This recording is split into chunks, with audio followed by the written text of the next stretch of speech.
जगदेव, कल लड़के मिली थी, उसको पटाए कि नहीं? अरे छोड़ो ना यार, क्या पटाना है सटाना है, अब सबको हटाना है, जो अच्छी मिलेगी उसको पटाना है। अच्छा।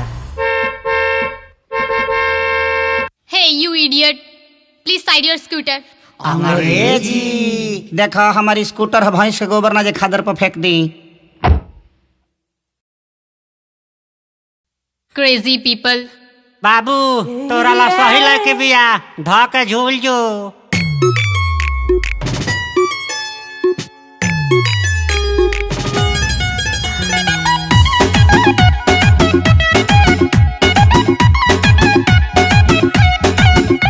बिन मतलब क्यों ठंडियां है भरता है, लेबल न तेरा मेरा मैच करता है।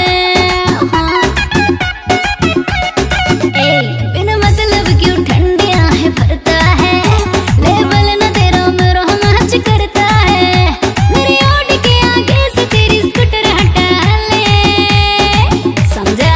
हाँ निकल भी। ओ मेरी जान कहीं ना मानी, अपने दिल में बसा ले, हस्बैंड बना ले, नी मैनू पटा ले।